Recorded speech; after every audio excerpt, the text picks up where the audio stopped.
Hi everyone, Tassif here, back with another live stream. It's Sunday night. I see there are already some friends here in the chat window who are having a conversation. Terry is here, Badger Den is here. Thanks for being here, both of you.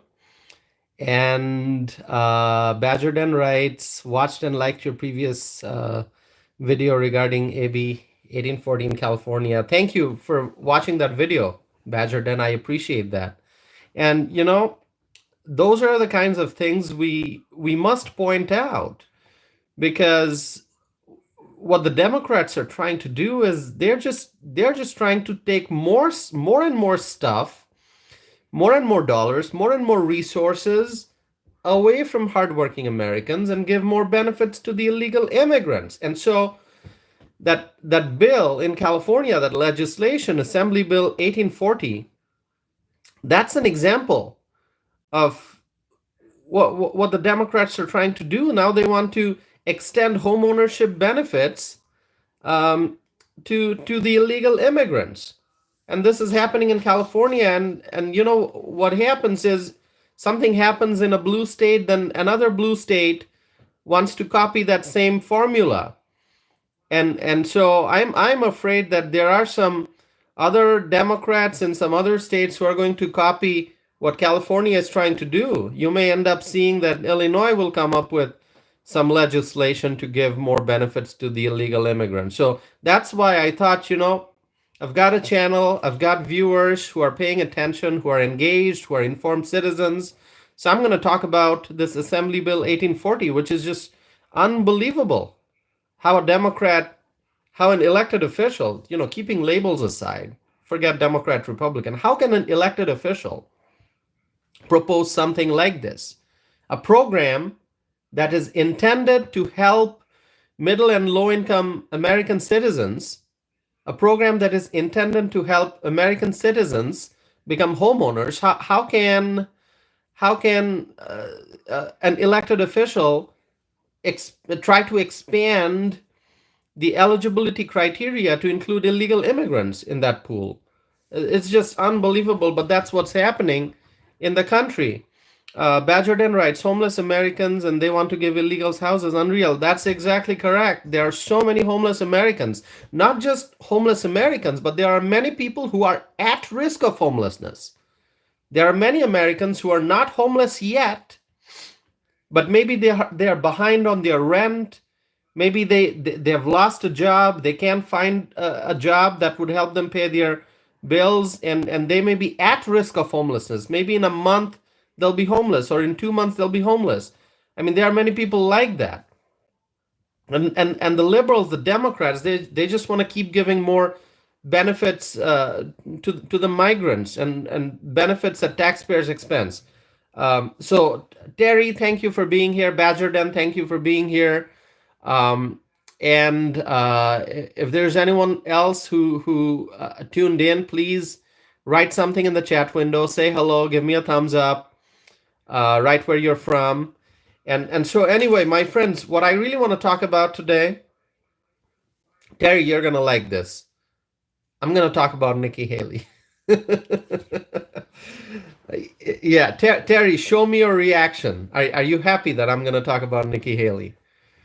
All right. I'm going to go ahead. Well, good news for Nikki Haley. Congratulations to presidential candidate Nikki Haley on winning a primary. Finally, what a sigh of relief for the Haley campaign that she finally won a primary. Okay? She finally defeated Donald Trump in a primary. And can you guess what primary that is that she won? Well, Haley won the Washington, D.C. primary. And what does Trump say about Washington, D.C.? The swamp, right? So Haley won the Washington, D.C. primary. At least she won something.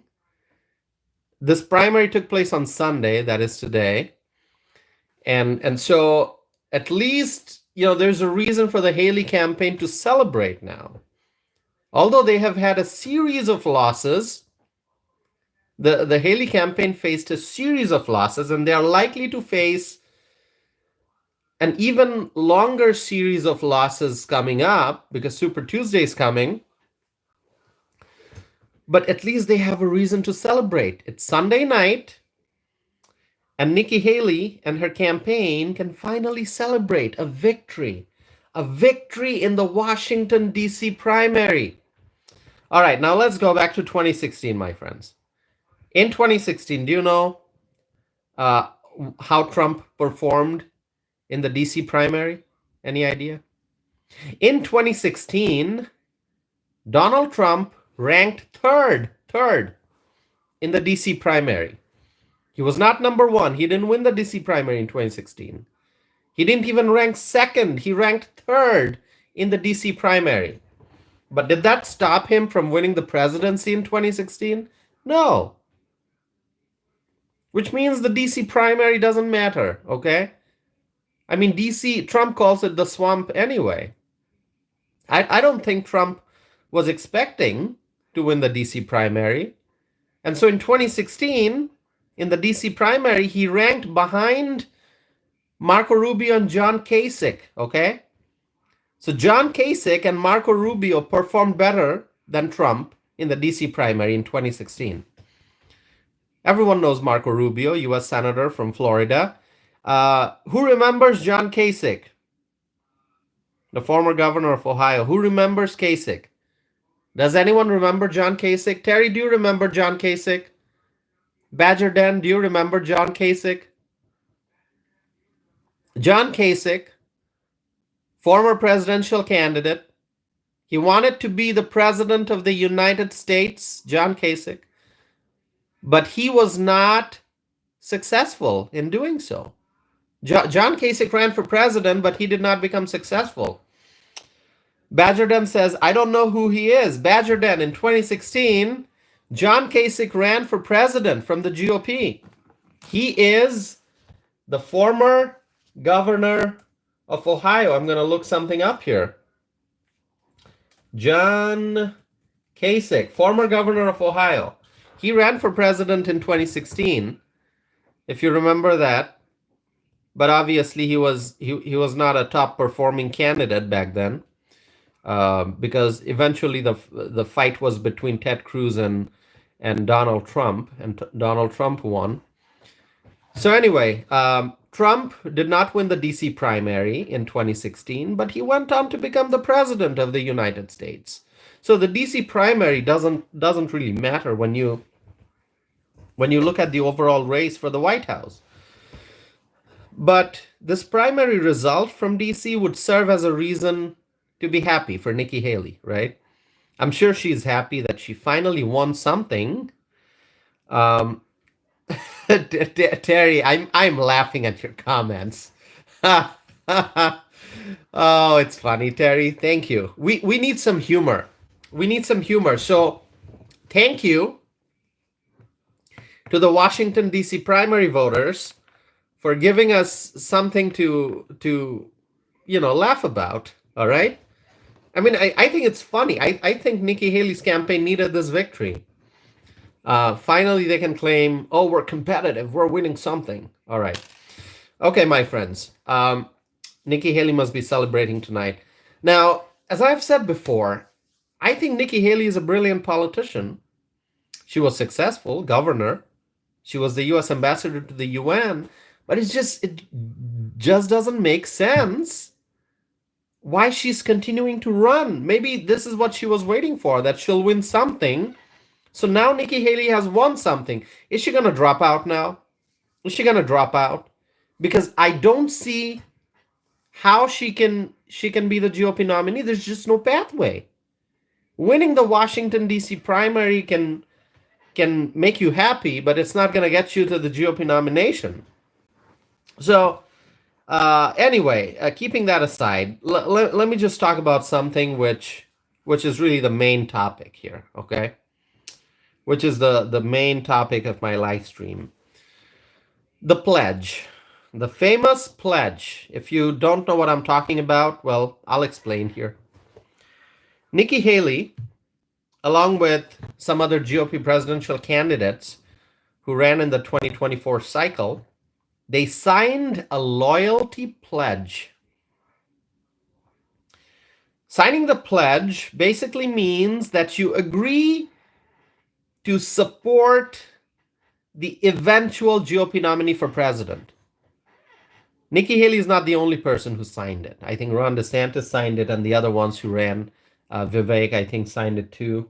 Well, I'll look at it, but you can look it up. I mean, the RNC, the Republican National Committee, they had a pledge, and the candidates signed the pledge.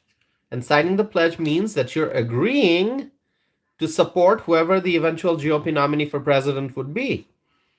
But now, Nikki Haley seems to be retreating from that pledge. She seems to be walking away from that pledge. She seems to suggest that she is not bound by that pledge, which means that she may not support Donald Trump if he is the nominee. Okay, this is problematic, okay? Just think about it. I mean, a pledge that you sign, and you promise something, you make a pledge, and it's public information. People know about it. When you sign the pledge, it's publicized, people know about it. You're making a commitment, and that's a serious thing. In politics, it's serious. As a former office holder, as a former governor, as a former ambassador to the United Nations, as a successful politician who's running for a higher office, if you sign a pledge, it means something. It means something. You can't just walk away from a pledge. Because if you make a pledge and you walk away from it, then that's what does that do to your reputation? Because people don't forget. In politics, people don't forget. And so, what would you say about a politician who signs a pledge and then seems to be walking away from it? How can you trust a politician who signs a pledge and then seems to suggest that she may not keep the promise? And that's what's wrong with politics today. And no wonder that Nikki Haley won the DC primary, because DC is where the politicians belong. And she's a politician. She's not a leader. Nikki Haley, by suggesting that she may walk away from this pledge, by suggesting that she is not bound by the pledge to support the eventual GOP nominee, she's just proving that she's not a leader. She's a politician. Anyone in politics is a politician, but the word politician has a negative meaning in everyday language. I mean, you can look at it as a matter of fact, like anyone who's running for office, is involved in politics, is a politician. I'm involved in politics. I'm a member of the Republican Party of Dane County. I go to the GOP state convention. I'm involved in politics. And anyone who's involved in politics is a politician. You can be a local politician. You can be a state level politician. You can be a national political figure. So, the word politician, it has a meaning. But then in the day and age today, the word politician, depending on how you use it, it can have a negative meaning. And people who are sick and tired of seeing political figures making promises and then not keeping those promises, Americans who are sick and tired of seeing that, politicians, they campaign, they make promises, and then they don't deliver on the promises. Any individual like that breaks the heart of American people. When a political figure makes a promise but doesn't keep the promise, doesn't deliver on the promise, that sends a negative message to the voters. And so then that person who's breaking the promise, who's not keeping the promise, is no longer a leader, is no longer, an inspirational figure, is no longer somebody who deserves respect. That person just becomes a politician. a politician who makes promises doesn't keep promises. That's exactly what Nikki Haley is doing.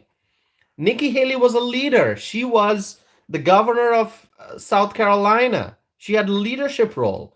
When Trump was in office, she was the US ambassador to the UN. She was a leader. She was an inspirational figure. But now, as she's walking away from that pledge, all that remains is the title of a politician. She's just a politician, a Washington, D.C. politician who made a pledge and is now suggesting that she's going to walk away from that pledge. She doesn't want to support Donald Trump if he becomes the GOP nominee. She says that she's not bound by that pledge. If you're not bound by that pledge, why did you sign that pledge? Why did you sign it? Donald Trump did not sign that pledge. Donald Trump did not sign that pledge. Donald Trump didn't sign it. And signing that pledge was a requirement to participate in the primary debates. And so I think the way I see it now, Nikki Haley signed that pledge so that she could go to the debate stage. But she really didn't mean when she signed that pledge, which is why she's suggesting that she's going to walk away from it. So she's not a leader. But Donald Trump didn't sign that pledge. And that's the kind of honesty that people want from politicians, from political figures. Donald Trump could have signed that pledge. He did not. Because his single goal is he's going to be the GOP nominee. He's going to go on to win the presidency. And he's going to make America great again. He was focused on himself. He still is. And he's being true to the voters. So Nikki Haley had that option. Nikki Haley could have said, you know what?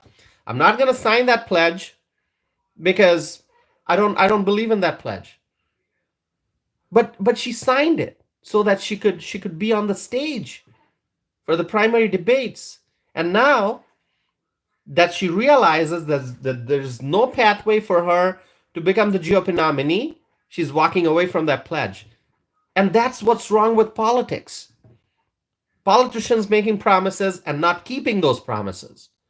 Nikki Haley should do the honorable thing and suspend your campaign and endorse Donald Trump. Support Donald Trump.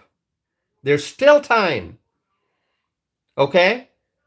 It would have been better if she did that before the South Carolina primary. That way, that embarrassment that she had to go through, losing her own home state, that wouldn't be happening. She should have suspended her campaign before the South Carolina primary, but she didn't do that. But there's still time. Tomorrow it's Monday. But the day after is Tuesday, which is what? Super Tuesday.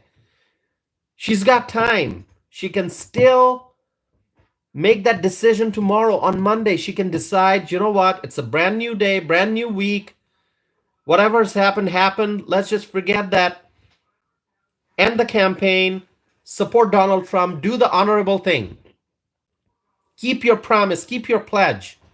Because at the end of the day, that's what's going to happen. She's not going to be the GOP nominee. Trump's going to be the GOP nominee.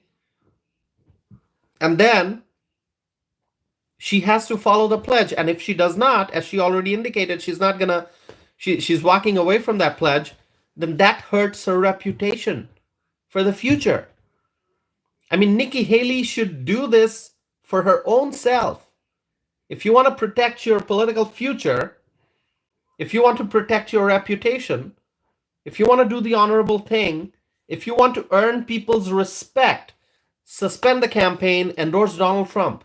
That's the right thing to do. My friends, I'm going to take a look at the chat window here.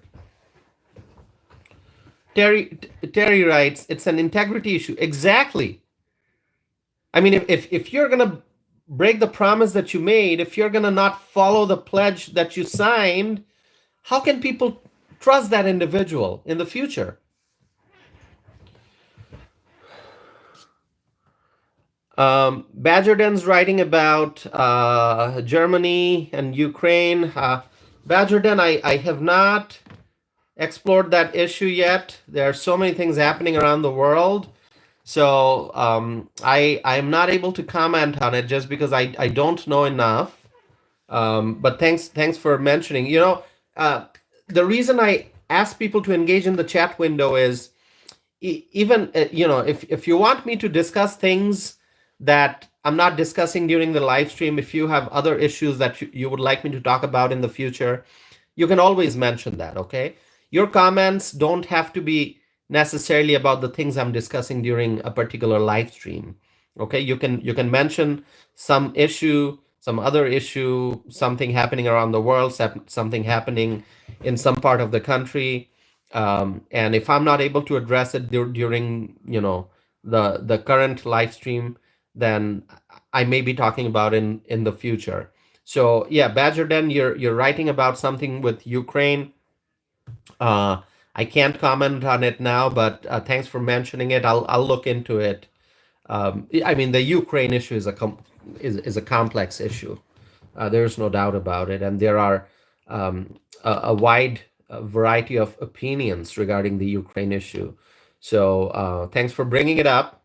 Um, I'll look into it. All right. Terry writes, Nikki has 43 delegates already. She could 43 delegates. Oh, Nikki has 43 delegates. All right, let's see. How many? Let's see, Nikki. I'm working on my laptop here. Give me 1 second. All right. So Nikki Haley has 43 delegates, right? Let's see. Trump has what?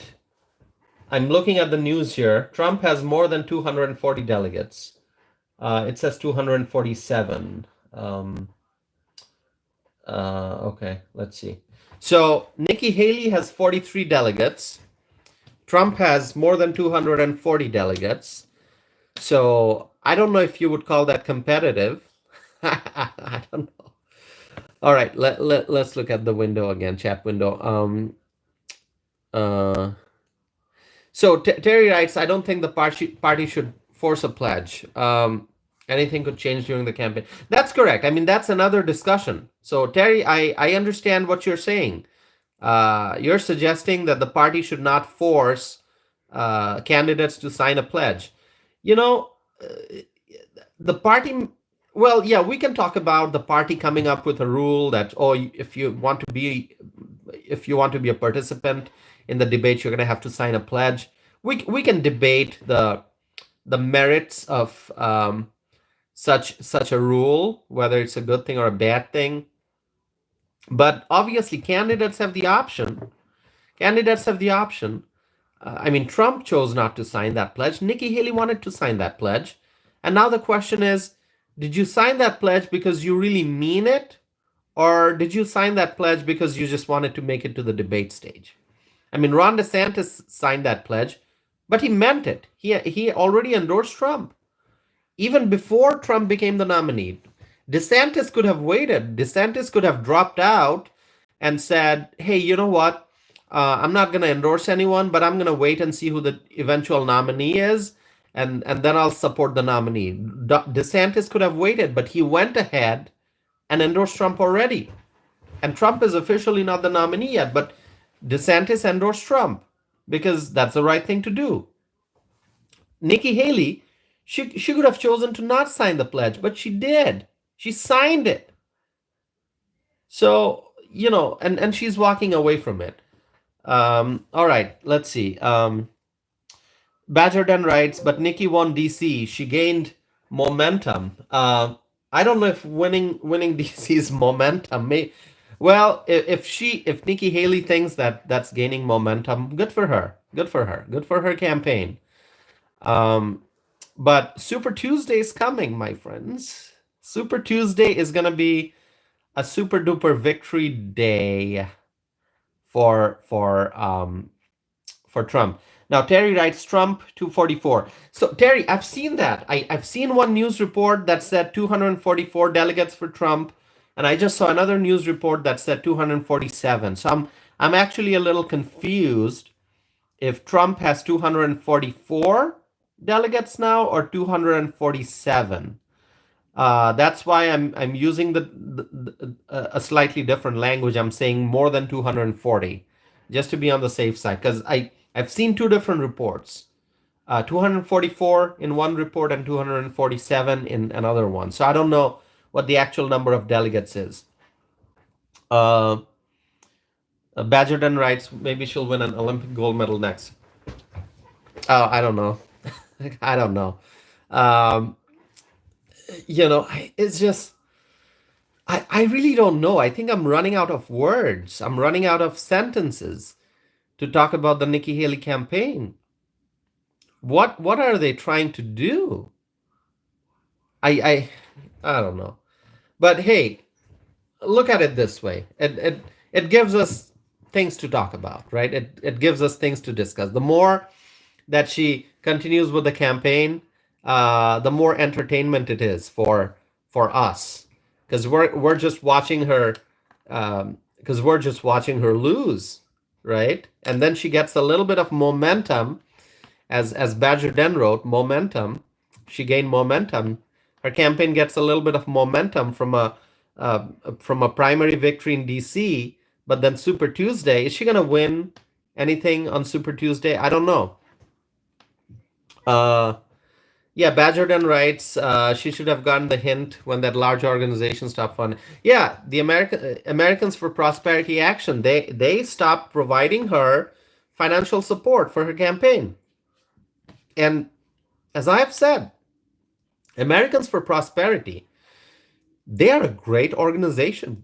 They are very efficient people. They are very knowledgeable. They are a very strong group. And so when AFP stopped financially supporting Nikki Haley's campaign, Nikki Haley should have just come out and said, you know what, that's it, end of the campaign. Because AFP, I mean, I have good things to say about AFP. AFP is a great organization. They are great people. I've met people from AFP. They do a great job. They are all about protecting freedom and fighting to ensure that there's limited government. They are there. AFP is working hard to promote freedom, to protect constitutional rights. Okay, so it's a great organization, and when they stop financial support for Haley, that was it, I think. All right, so let's see. Yep, Terry writes, agree with Badger Den. All right, my friends, Super Tuesday, any predictions for Super Tuesday? Do you think Haley will win any state? Badgerton writes she should run in 2116. All right, so that's what, more than 100 years from now. All right, my friends, anything else you want to add? Terry, you got thoughts? Anyone who's here, I see there are more people who joined this live stream but hasn't written anything in the chat window. If you want to participate, please write something. Write where you're from. Say hello. You can just say hello. Give me a thumbs up. Terry previously. I'm scrolling back, looking at the chat window. Oh, Terry Brait is here. Am I pronouncing it correctly? Is it Terry Brait? I know you've joined my live stream before. Yeah, if I'm pronouncing it wrong, please let me know. All right. Yep. Terry Brait, I think, is that how I pronounce it? I think so. Is writing about the party's nomination process. I am excited. Terry Brait race. Yes, thank you. All right, thank you. So I'm pronouncing the name correctly. I'm excited. The GOP, the RNC, the convention, Republican National Convention, will be taking place where? Do you know? in Milwaukee, Wisconsin. Beautiful city, Milwaukee, on the shores of Lake Michigan.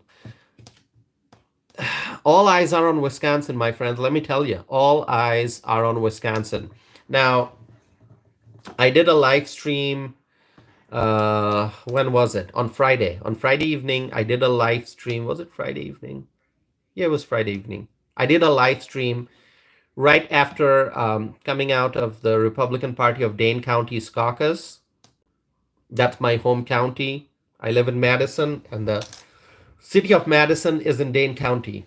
And so the Republican Party of Dane County's annual caucus was on Friday night. Attended the caucus, and then I did a live stream from my car talking about it. Let me tell you, folks, there's a lot of energy. There's a lot of energy and enthusiasm. A lot of energy and enthusiasm. And our candidates, they are working hard. The Republicans are working really hard. In fact, we have the Supreme Court election that's coming up in 2025. A Supreme Court election here in Wisconsin, that's in 2025. And back in December, I think it was December, that a candidate, a very strong candidate, a conservative, announced his candidacy for Supreme Court. And the election is not even in 2024, it's in 2025, because our conservative candidates understand the importance of working hard. You can't wait until a few months before the election to announce candidacy, to launch a campaign, and to expect to win. So right now here in Wisconsin, we have a liberal majority on the Supreme Court. For years we had a conservative majority, and then we lost a couple elections, and so now there's a liberal majority on the Supreme Court here in Wisconsin. And if we win, one of the liberal justices is up for re-election in 2025.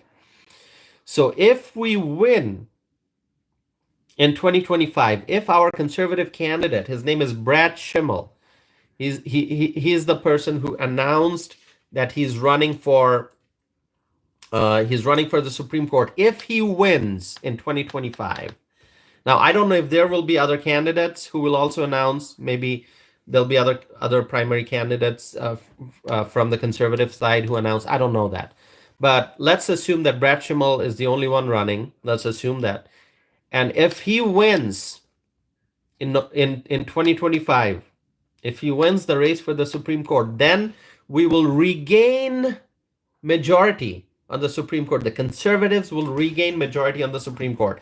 Now, Brad Schimmel, right now, he's a judge in Waukesha County. Previously, he served as the Attorney General in the state of Wisconsin. So he is known statewide. He performed really well as the Attorney General, and unfortunately, in 2018, he did not win re-election, and it was very sad. I remember election night. I remember attending the election night party. It was in Waukesha County. It was the party was held in a place called Pewaukee, Wisconsin, and we went to the election night party. Me and my mom, we went there thinking that we're gonna win the elections. There were some important races in 2018. There was the gubernatorial race, there was the race for the U.S. Senate seat, and there was the race for the Attorney General seat. And on the night of 2018, November 2018, that election night, our incumbent at the time, Republican governor lost re-election, and our incumbent Attorney General at the time, Republican Brad Schimmel, he did not win re-election. And then in the race for the Senate seat, we had a candidate who was running for the U.S. Senate seat that's held by Senator Tammy Baldwin, Democrat. And if we would have won that Senate race in November 2018, then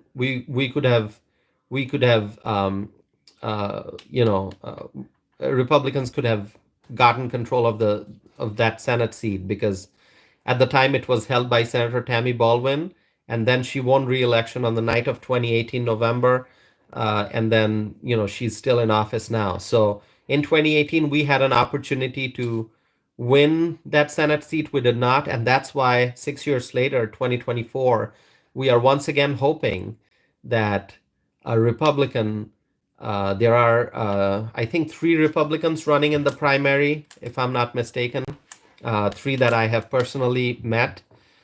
So 3 Republicans running in the primary for the U.S. Senate seat. And whoever the nominee is, eventually, I hope that nominee goes on to win the Senate seat, because that would mean that we win the seat that is now currently held by a Democrat U.S. Senator. Terry writes, nope, no states on Super Tuesday for Nikki. All right. Okay, so my friends, as I was saying, our candidates are working really hard. Like I told you, Brad Schimmel, former Attorney General, currently a judge from Waukesha County. He's running for Wisconsin Supreme Court. And, he announced in 2023, he announced last year that he's running for the Supreme Court seat. And so, he's being very proactive, and that's the right strategy, because it takes time to travel around the state, to attend different events, to meet people, to listen to the voters and understand what's on their minds, what things people are concerned about. And so, he's already doing that. I wish him all the very best. I posted a picture of me and Brad Schimmel. I have so many pictures with him over the years. I was there during his inauguration in 2015. I have a picture from the day of the inauguration when he became the Attorney General. And so anyway, it's like I posted a picture from our caucus on my Facebook page, so you can go take a look at it. Anyway, I'm just glad to see that we have conservatives who are working really hard. We have some local candidates who are running for village board and county board. Their election is in April. That's next month. Local government is important, and I'm glad that conservatives are stepping up and they're running for local government seats. They're running for village board and city council and county board. It's very important. Here in Dane County, it's very difficult for conservatives to win local elections, okay, because how blue the county is. But that's not going to stop our conservative candidates from running. They are running. They are trying to spread the message of limited government. They are trying to spread the message of fiscal responsibility. They are trying to spread the message of accountability and transparency. We need accountability and transparency in government, whether it's local government, state government, federal government. We need accountability and transparency and fiscal responsibility. I mean, look at the Biden administration. They are just busy spending money. Look at New York City. Look at Chicago. Look at what the liberal politicians in New York City and Chicago and Denver and San Francisco, what are they doing? They are just spending taxpayer dollars on the migrants. And so we need fiscal responsibility, and that's why it's important for conservatives to step up and run for local elections, run for state level offices, run for Congress, run for U.S. Senate, run for president. Okay? And we some great candidates ran for president, and then eventually, as Donald Trump keeps gaining momentum, they decided that they're gonna step aside and endorse Trump, which was the right thing to do. And so we have to unite and support Donald Trump, because he's the one who's gonna win. He's the one who's gonna restore economic stability in the country. He's the one who's gonna help direct our country back on the right track. We have to strengthen our relationship with our international allies. We have to secure the southern border. We have to stop the influx of illegal immigrants. And those things will be possible if Trump wins the election, if Trump is back in the Oval Office. Terry, you're asking about mail-in ballots. I have to look into it. Terry knows that mail-in ballots, absentee ballots, it's been a huge issue here in Wisconsin. Lots of different opinions about early voting and mail-in ballots. So Terry, I'm going to have to look into the details of what's going on in that area before I can go into the details and share more information. Badger Den writes, there's definitely no transparency in New York City. They're handing out money like candy on Halloween. Exactly. And see, that's a great comparison, Badger Den, because you're saying that the way candy is handed out on Halloween, the same way the liberals in New York City, they're handing out money. And see, let me tell you, having too much candy is not good. We all know that, right? Too much sugar in it, too much of syrup and sugar and ingredients that are not really helpful for us. Okay, and so if there are folks who are consuming lots and lots of candy on Halloween, that's really not a good thing. Some candy is okay, right? We all love candy every now and then, but having lots of candy is not good for our health. And similarly, handing out loads and loads of money to the migrants, spending tons of money is also not good. Just as eating a lot of candy on Halloween is not good for our health. So we need, everything needs to happen in moderation, okay? Excess of anything is not good. Live life in moderation. And so that's a great comparison, Badger Den. So Terry writes, what's this about travel to Mexico? Did I miss something? So Terry, there are some new concerns about travel to Mexico. Now, I've talked about this previously. I think traveling outside the country in general has, it involves risks, just because we live in a world where there's a lot of military conflict, there's a lot of social unrest and political unrest, and lots of tension in different parts of the world. I'm not saying there's tension and there's problems in every country. No, there are lots of peaceful places in the world. But you look at the map of the world. I mean, there's conflict in the Middle East. There's political unrest in South Asia. In the Indo-Pacific region, there are lots of tension and concerns. In Europe, there are lots of different issues. In Africa, there are different conflicts that are going on. And so in general, I think if Americans are traveling outside the country, they have to be very careful. Always be aware of your surroundings. Always keep track of where you're going, who you're talking to, who you're meeting. Just, keep your passport, your documents close to yourself. Keep enough money on hand so that if you run into an emergency, you have the resources to address that emergency. I mean, stuff like that. We all understand general awareness. But the issue of Mexico in particular, there's lots of crime in Mexico. And many Americans, they become victims of crimes when they travel to Mexico as tourists, okay? And people generally assume that if you are going to an all-inclusive resort, then you're probably going to be safe, and then you can have a good time and then come back to America. Yeah, obviously. A lot of my friends, I see their pictures on social media, on Facebook and Instagram. They are going to Mexico, having a great time, enjoying the sandy beaches, enjoying food and drinks. They're having a good time. They're enjoying the weather, and then they come back. But then some recent advisories um, uh, are out there, and those advisories kind of seem to suggest that there are heightened concerns about Mexico, about traveling to Mexico. Okay, crimes have gone up.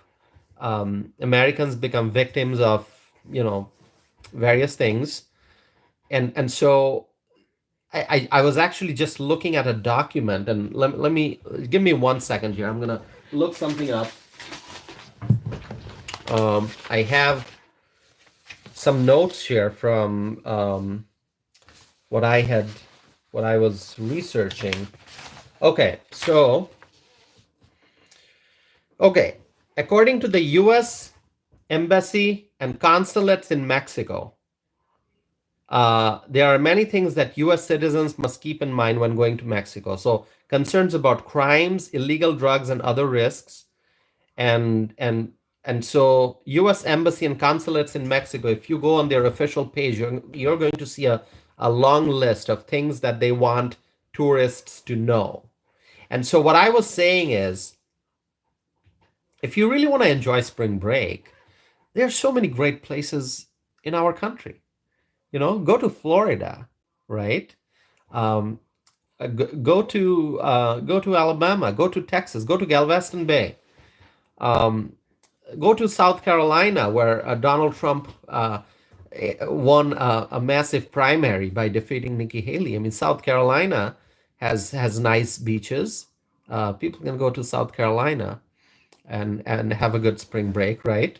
And because Trump won South Carolina, there's more reason to go there, right?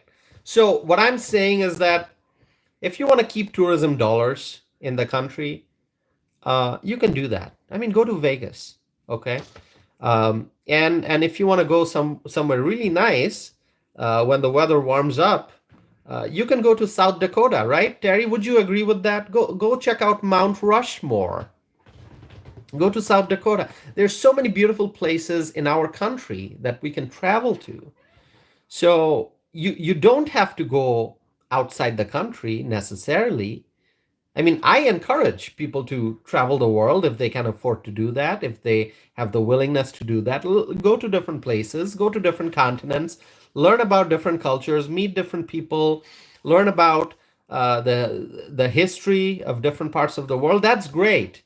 But there are reasons for increased caution. There are reasons to be very careful when traveling anywhere outside the country, particularly Mexico. I mean, Mexico, it's such a beautiful country. That's why people from all over the world go to Mexico. And Americans go to Mexico.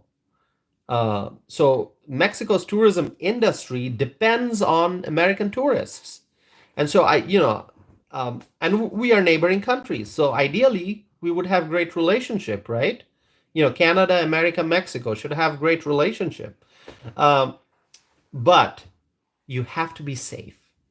And I'm not going to go into the details of all the recent cases of things going wrong in Mexico and how American tourists were negatively impacted because of what they encountered when they were in Mexico. But I'm just saying that if you're going to Mexico for spring break, you're just going to have to be very careful, okay? Lots of crimes taking place. And, that's basically my message. But then we are all free to decide what we want to do. If you can afford to go wherever you want, just go wherever you want. Have a good time. Nothing wrong with that. And I think traveling around the world is actually a good thing. People get to learn a lot. So Terry writes, my brother was just in Mexico late February. He was south of Mexico City on business. Okay. All right. Yeah. I mean, we have trade relationship with Mexico. Lots of trade happen between the United States and Mexico. Anyway, my friends, that's pretty much all I have for today. I don't have a lot more to add. unless there are things you want me to talk about, things you want me to discuss. I see there are more people who joined this live stream, but they have not written anything yet in the chat window. Um, my friend Terry and I were having a great conversation, and also a great conversation with Badger Den. Thank you both, Terry and Badger Den, for participating in the live chat. And Terry Brait, thanks for your comment also. Terry writes, go to the Black Hills in South Dakota. Absolutely. You know, if you want to go someplace nice, go to South Dakota, because my friend Terry is recommending it. Go to Yellowstone. Where else, Terry? Terry, write some names of places that you recommend. Terry Brait is still here. Terry Brait, thank you for being here. I appreciate you staying connected with me. And, you know, I try to do these live streams because I am very committed to promoting message of freedom, liberty, and economic opportunity. That's what this channel is about, my friends. The reason I say the things that I say is because I want to see America as a peaceful and a prosperous country, a country in which people can enjoy freedom, a country in which there are economic opportunities, in a country in which we get to exercise our constitutional rights. And the fact that I'm talking to all of you, that I do this live stream every day, almost every day, I try not to skip. Even when I'm outside, I live stream from my vehicle. And you see that. When I was at the Dane County Caucus and I left at around, close to maybe 9 p.m., I knew that it would take me a while to get back home and to do the live stream. So I did it from my car because I want to raise awareness. I want to share with you things that are important, things that are happening in our country, things that we need to talk about, things that we need to discuss. Because we must protect our freedom. We must protect our rights. Because the liberals, they are coming up with all kinds of ideas to take away our freedoms. The liberals, the far left politicians, the socialists, they are coming up with different plans and ideas and proposals to limit our freedom, to diminish our constitutional rights, and we cannot let that happen. And that's why I'm using this channel to promote the message of freedom and peace and prosperity. We want limited government. We want more freedom for the American people to do what they want, to pursue happiness, to run their businesses, to be creative, and to be successful. Let me look at the chat window here. Terry Brait writes, thank you, Tassif, for persevering. I appreciate your effort and viewpoints. Thank you. Thank you for your support. You know, each and every one of you, I appreciate you very much, because this channel, it's sure because of you, really. Because I can go on making videos, but nothing would matter if you don't watch, if you don't participate, if you don't share with me your comments. As I said, I may be the only one on screen speaking, but it's not really just me speaking. We're having a conversation here. The comments that you write, that's part of a conversation. The questions that you ask, that's part of a conversation. And as we have this conversation, more and more people join, more and more people are watching my videos, more and more, I'm reaching a wider audience. And that's what I want to do. I want this to be a community where freedom-loving Americans, freedom-loving people can come together and we can discuss the issues, we can raise awareness, and we can find solutions. Let me look at the chat window here. Terry writes, Grand Canyon. Great idea. Visit the Grand Canyon this spring break. Terry writes, Maine, Alaska. Visit Maine, visit Alaska. We have so many beautiful places in our country. Wisconsin Dells. Terry is writing Wisconsin Dells. I was just in the Dells. I was just in the Dells. Wisconsin Dells is a beautiful place. I was just there yesterday. Wisconsin Dells is a beautiful place. It's a very nice tourist destination. Go to the Rocky Mountains. Terry writes Rocky Mountains. Rocky Mountains are beautiful.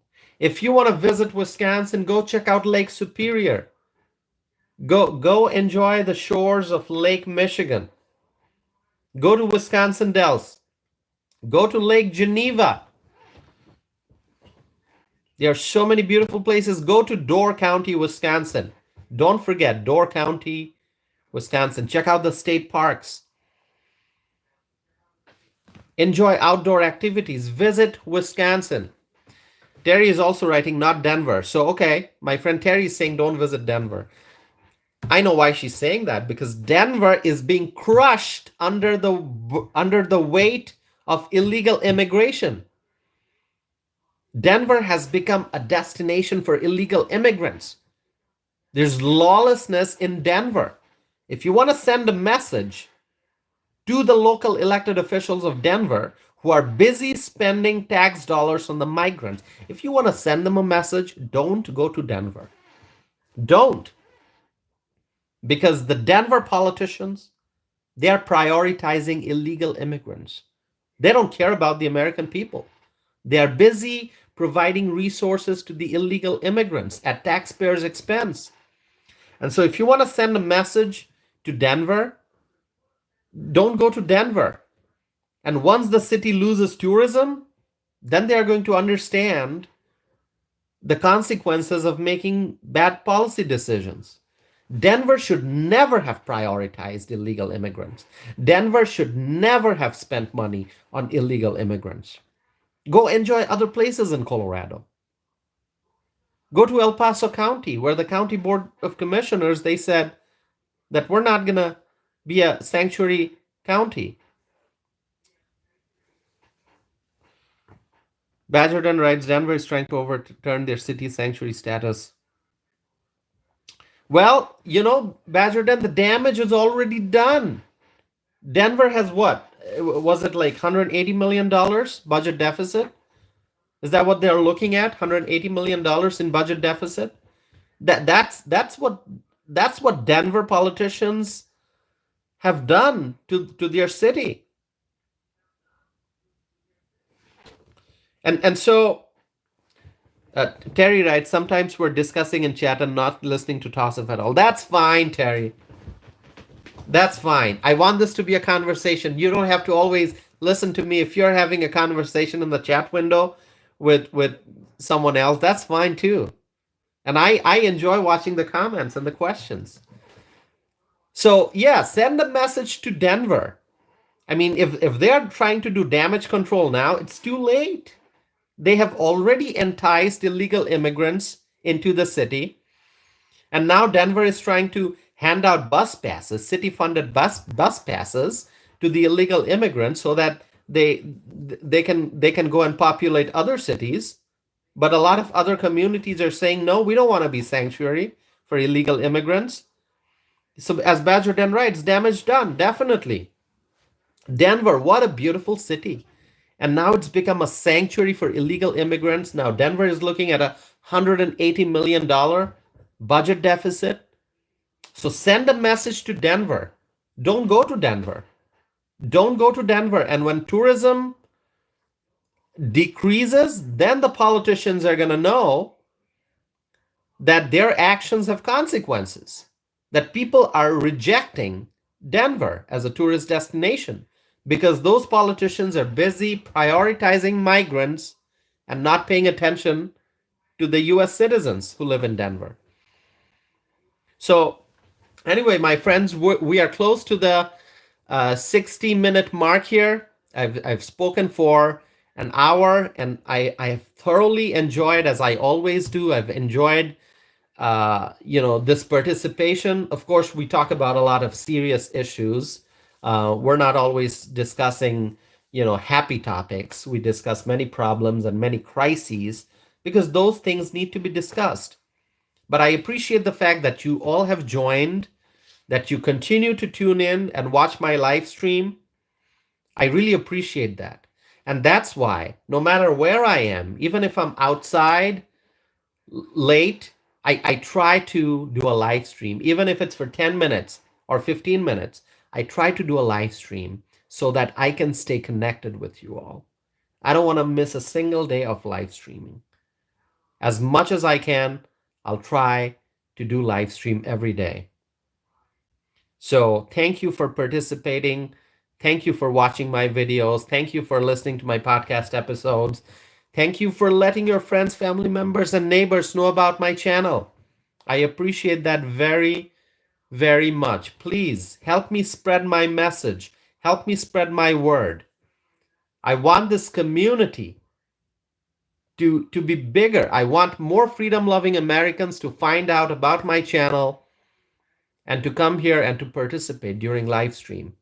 Thank you, my friends. Let me look at the chat window. Terry writes, where is Denver evicting their illegal guests? Well, Terry, I have to look into it.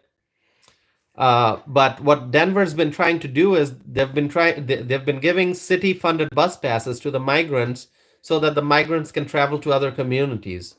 So, and the other communities are not happy about it. So Laura Floyd is here. Laura, thanks for coming. Laura Lights, I'll watch the replay from the beginning, and then a thumbs up. Thank you, Laura. I appreciate you being here. Thank you so very much. We are past 1 hour. So I'm going to end this live stream. Once again, thank you all for being here. Sunday night, tomorrow, our new week starts. I don't think Nikki Haley is going to suspend her campaign tomorrow. I wish that she would do that and support Trump. I wish she would endorse Trump before Super Tuesday, but you know, I'm really not expecting her to do it. So Super Tuesday is coming up. I'll talk more tomorrow night, hopefully. But Super Tuesday, we're going to have to pay attention. I'm waiting for the results of Super Tuesday. So my friends, thank you once again. Thank you. Thank you so very much. I'll be back again with more videos and more live stream. Have a wonderful night, and thanks for staying connected.